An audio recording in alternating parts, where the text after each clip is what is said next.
সকলোকে পুনৰবাৰ স্বাগতম জনাইছো নতুন এটা ভিডিঅ'ৰ সৈতে আপোনালোকে চাই আছে এক্সাম গাইড সায়েন্স ভিডিঅ'টো আৰম্ভ কৰাৰ আগতে আপোনাক তথা আপোনাৰ পৰিয়ালবৰ্গক এটা অনুৰোধ জনাইছো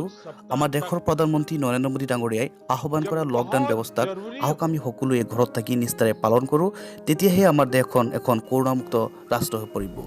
আমাৰ এক্সাম গাইড সায়েন্স ইউটিউব চেনেলৰ পৰাও আপোনাক অনুৰোধ জনাইছো যাতে বিনা কাৰণত ঘৰৰ পৰা নোলায় আৰু যাতে আমি সকলোৱে মিলিজুলি কৰোনাক বিদায় দিব পাৰোঁ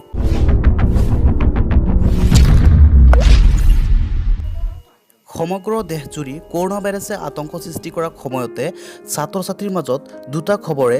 বাৰুকৈ বিভ্ৰান্তিৰ সৃষ্টি কৰিছে প্ৰথমটো হ'ল এইবাৰৰ মেট্ৰিক পৰীক্ষাৰ ফলাফল কিছু পলমকৈ ঘোষণা কৰিব নেকি আৰু দ্বিতীয়টো হ'ল এইবাৰৰ পৰীক্ষাত সকলো ছাত্ৰ-ছাত্ৰীক পাছ কৰাই দিয়া হ'ব নেকি এনেদৰে কিছুমান খবৰ আমাৰ অসমৰ শিক্ষামন্ত্ৰী ডক্টৰ হিমন্ত বিশ্ব শৰ্মা ডাঙৰীয়াই ঘোষণা কৰা বুলি এইকেইদিন ছ'চিয়েল মিডিয়াত খুবেই ভাইৰেল হৈছে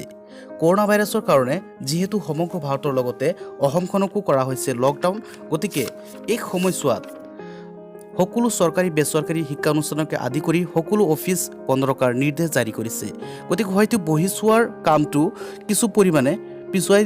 দিব পাৰে যাৰ ফলত SSLC আৰু HS উভয় পৰীক্ষাৰ ফলাফল ঘোষণা কৰাত কিছু পলম হ'ব পাৰে আৰু দ্বিতীয়টো খবৰ হ'ল এইবাৰৰ পৰীক্ষাত সকলোকে পাছ কৰাই দিয়া হ'ব নেকি এইটো সম্পূৰ্ণ ভুৱা খবৰ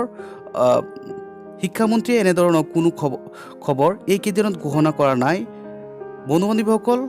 এনেধৰণৰ শুদ্ধ আৰু সঠিক তথ্য পাবলৈ হ'লে আমাৰ চেনেলটো ছাবস্ক্ৰাইব কৰি কাষত থকা বেলটোত ক্লিক কৰি অল কৰি ল'বলৈ নাপাহৰিব ধন্যবাদ